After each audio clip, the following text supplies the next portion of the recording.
Aujourd'hui, à Xbox Malgros, on va parler du jeu HeroQuest. C'est un Milton Badley, c'est un 12 ans et plus, 2 à 5 joueurs, une partie dure environ 50 minutes, et notre édition date de 1990, et c'est un jeu de Stephen Barker. Donc, le thème général, c'est simple, vous allez avoir des quêtes à faire. Donc, il va y avoir un joueur qui va être un maître de jeu, et les autres vont interpréter les personnages dans le but de faire des quêtes. Qu'est-ce que le jeu contient? Premièrement, on a le board.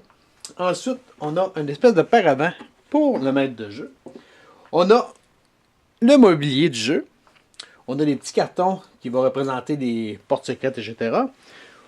On a des fiches de joueurs. On a des fiches en carton, si tu veux, pour chaque joueur. On va avoir des fiches de papier également. On a une multitude de cartes, dont 4 sortes de magies différentes, 3 cartes de chaque magie. On va avoir des cartes de monstres. On a des cartes trésors. On a des cartes trésors de quête. Ensuite, on a les 4 figurines de personnages. Donc, on a l'elfe. On a le mage. Le nain. Et finalement, le barbare. Donc, c'est les 4 personnages centrales du jeu.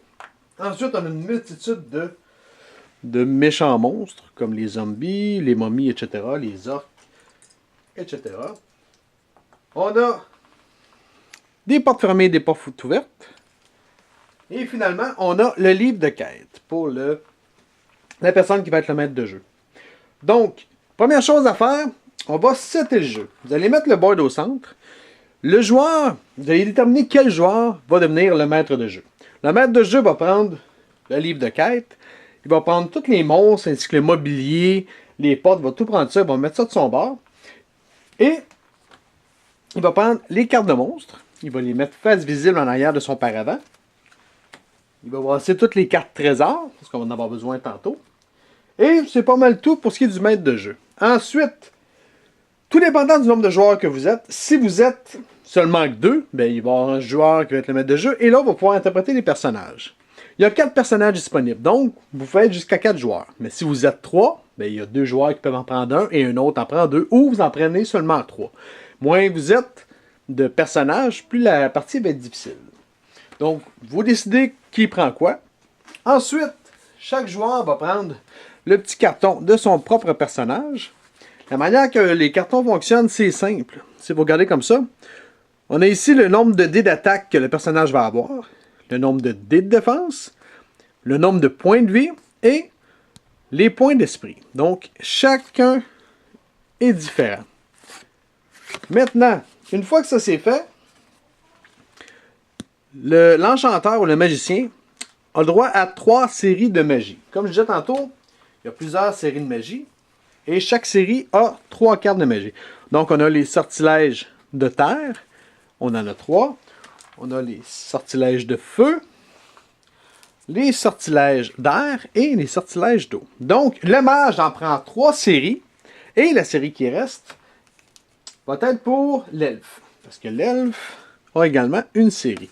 Donc, il y en a un qui en prend 3, l'autre en prend 1. Vous vous arrangez comme ça. Ensuite, on va être bon pour commencer la partie. De quelle façon ça fonctionne? Le maître de jeu a le livre de quête. Sur chacune des pages, il y a une quête différente. Donc, si on prend la première quête comme épreuve, comme exemple, qui se nomme l'épreuve, on a ici l'histoire, si tu veux, de la quête. Donc, le maître de jeu va lire tout ce qui est écrit ici aux joueurs. Ensuite, si vous regardez ici, on a le plateau de jeu qui est représenté ici.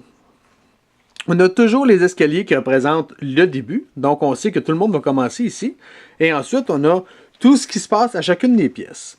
La manière dont ça fonctionne, c'est que le maître de jeu va commencer par placer cette pièce-ci. Donc, on a les escaliers ici, qui est, comme je disais, toujours le départ. Donc, si on regarde, on a les escaliers qui vont là. Et ensuite, on va avoir une porte ici. Donc, si on se fie à cette quête-ci, tout le monde va commencer ici et il n'y a seulement qu'une porte. Tout le reste caché. On va seulement le voir lorsque les joueurs vont être dans cette pièce-là. Donc, si on prend ça comme exemple, chaque joueur va mettre son petit bonhomme à l'entour des escaliers. Ensuite, on va être bon pour commencer. Maintenant, comme je vous disais, les petits cartons vous expliquent qu'est-ce que votre personnage a. Vous avez tous une jolie petite feuille comme ça. Sur cette feuille, vous allez pouvoir écrire le nom ainsi que le type de personnage que vous avez. Ici, on a esprit et corps qui représente ici le corps et l'esprit. Et les missions accomplies si vous en faites plusieurs. Ici, vous pouvez dessiner votre écusson ainsi que votre... là, je cherche mon mot, mais la phrase qui qualifie votre peuple. Malheureusement, je viens de perdre mon mot, puis je ne sais pas ce qui rentre. Donc, une fois que ça c'est fait, tout le monde a rempli sa fiche, on sait comment on commence, fait que là, on peut commencer. À partir de là, le joueur à la gauche du maître de jeu va commencer. Qu'est-ce qu'il peut faire? C'est très simple. Voici les choix qui sont à faire. Il y a deux choses à faire à votre tour. Vous avez votre déplacement et soit une attaque, un sortilège ou la recherche de portes secrètes, de pièges et de trésors. Vous pouvez faire ça ici avant le déplacement ou vous faites le déplacement avant ça. Mais vous ne pouvez pas faire la moitié de votre déplacement, faire une attaque et redéplacer après. Ça ne marche pas. Vous faites un des deux. Ben, en fait, vous allez faire les deux, mais dans l'ordre que vous voulez, sans les couper. C'est bien. Donc, le déplacement, comment fonctionne le déplacement? Si je reviens à votre... ici.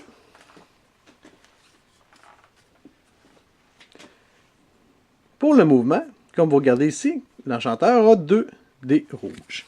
En fait, si je ne m'abuse, tous les joueurs ont 2 dés rouges. Donc, vous allez brasser vos dés. Vous brassez et vous bougez du nombre que vous allez pogner. Maintenant, lorsque vous bougez, une chose importante, je vais vous rapprocher un peu. Lorsque vous bougez, si je suis ici et que je veux bouger de, je sais pas moi, de 4, les diagonales ne fonctionnent pas, premièrement. Et si j'avance comme ça, ici, je fais 1, 2, je ne peux pas revenir sur mes pas. Chacune des cases que vous traversez, vous pouvez les traverser seulement qu'une fois par tour. Donc, on ne revient pas sur ses pas, on ne pile pas deux fois sur la même case, et on ne peut pas faire de diagonale.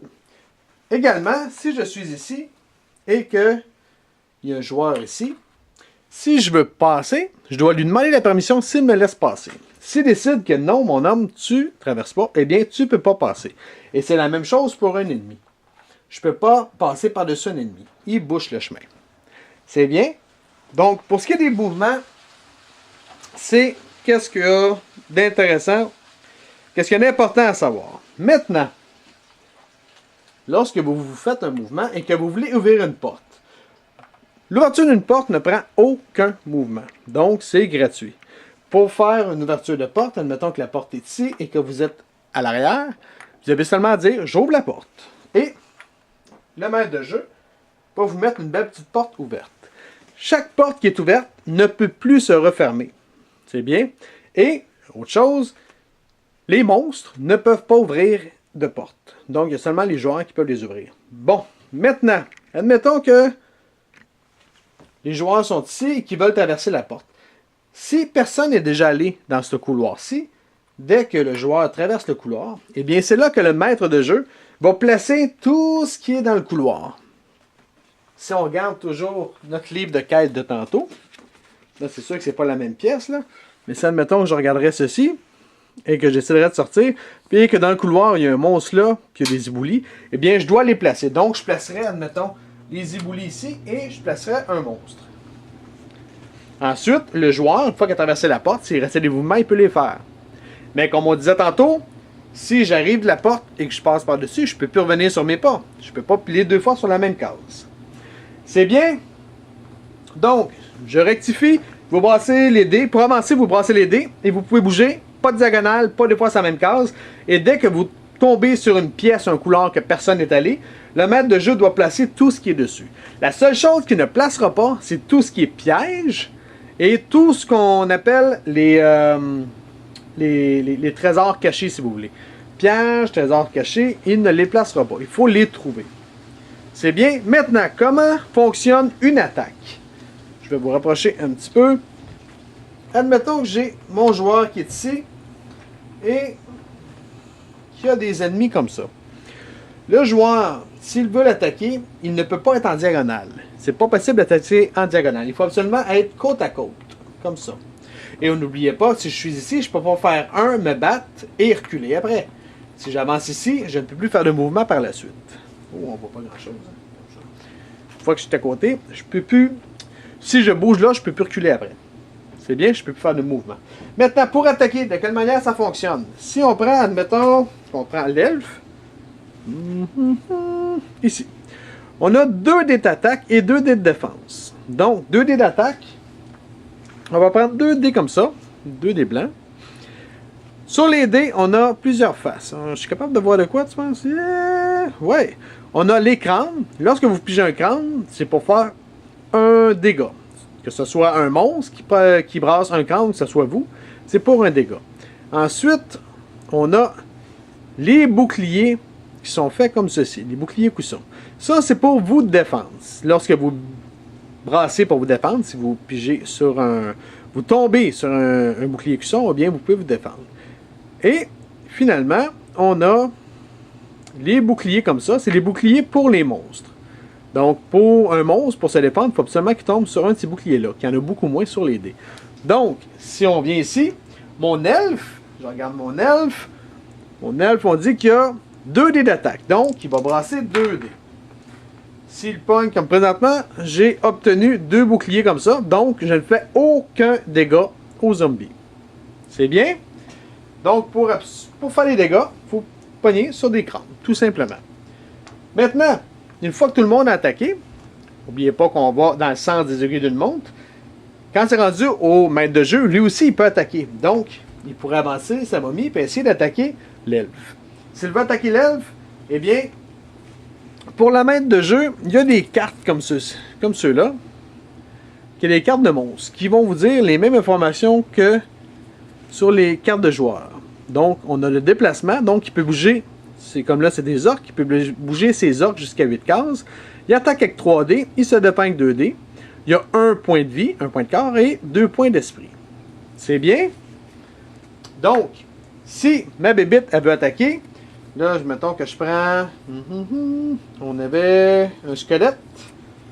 Eh bien, mon squelette attaque à 2 dés. Donc, il va brasser 2 dés.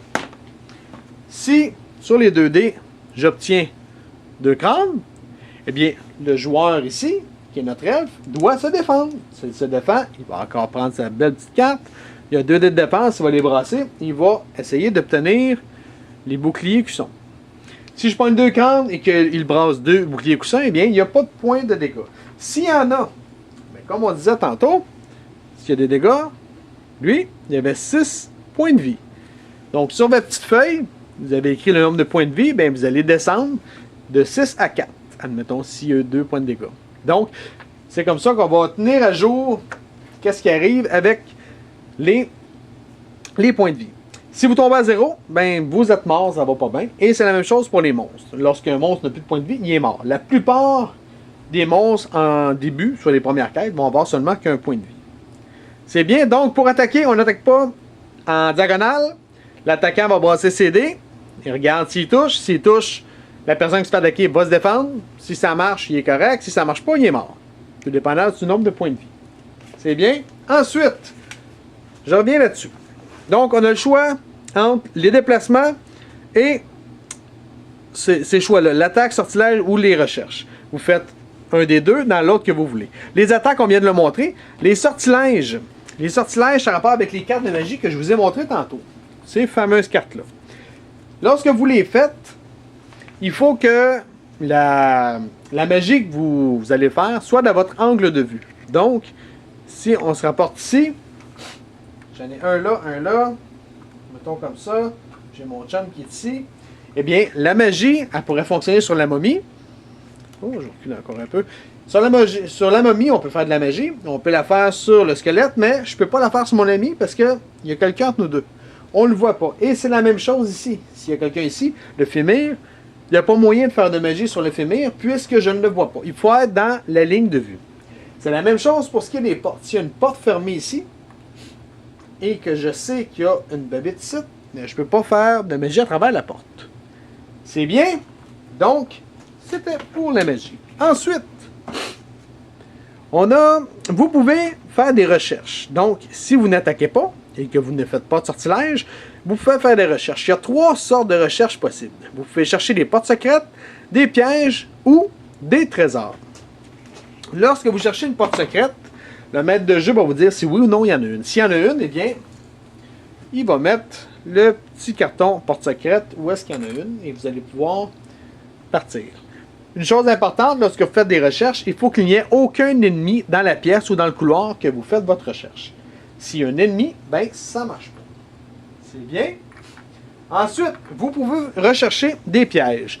Avant de fouiller une pièce ou avant de s'aventurer en quelque part, il peut y avoir des pièges, des oubliettes, il peut y avoir des lances, n'importe quoi. Donc, vous pouvez chercher des pièges et le maître de jeu va vous dire s'il y en a un et vous allez pouvoir les désamorcer. Et finalement, vous pouvez chercher des trésors. Les trésors, si dans le livret de quête ici, que je vous parlais tantôt, il y a toujours des notes sur chacune des pièces. Donc, si admettons qu'ici, il y a un trésor caché et que vous faites une recherche, eh bien, il va y avoir un petit chiffre, mettons comme ici, il va y avoir un petit B, tu regardes B, qu'est-ce qu'il dit, et des fois, ça peut être un trésor. Si admettons que le livret de règles ne parle pas d'un trésor caché, eh bien, vous allez piger une carte dans le deck de trésors. Il peut y avoir des potions, de l'argent, des armes, mais il peut y avoir des monstres et des pièges aussi. Si jamais, par malheur ou par bonheur, tout dépendant quel bord vous êtes, vous tombez sur un monstre errant, ou un piège, ou tout ce qui est néfaste, eh bien non seulement le monstre va apparaître en jeu, mais en plus vous allez prendre la carte, vous allez la remettre dedans, et vous allez rebrasser. Donc, les monstres vont toujours revenir dans le jeu. C'est bien? Donc, le but du jeu, c'est simple. Il va être écrit dans le livret de dans le petit parchemin en haut. Et c'est ce qui va dire comment faire la quête. Si vous réussissez, pour réussir, dans le fond, il faut que un des 4 joueurs réussisse à aller à la fin de la quête. Soit en faisant ce qu'il y a à faire et revenir à l'escalier, ou tout dépendant de ce qui va être inscrit. Si tous les joueurs meurent, eh bien là, c'est le maître de jeu qui va gagner la partie. Vous pouvez reprendre les mêmes personnages d'une partie à l'autre. Par contre, tous les 4 trésors de potions que vous allez avoir, vous ne pouvez pas les garder. Tout l'argent que vous allez récolter, vous allez pouvoir le garder. Mais tout ce qui est potions de guérison ou quoi que ce soit, il faut les utiliser dans cette partie-là parce qu'ils ne suivent pas. C'est la même chose aussi, à la fin de la partie, vous allez pouvoir acheter des armes. Si vous achetez des armes, vous allez pouvoir la garder pour les prochaines parties. En gros, c'est pas mal ça. Si vous avez des questions, gênez-vous pas, écrivez-nous, je vais essayer d'y répondre. Sinon, vous pouvez jaser avec nous autres et nous voir sur soit le groupe Facebook Explique-moi le gros, ou bien sur YouTube à Explique-moi le gros. Sur ça, ben, bonne game!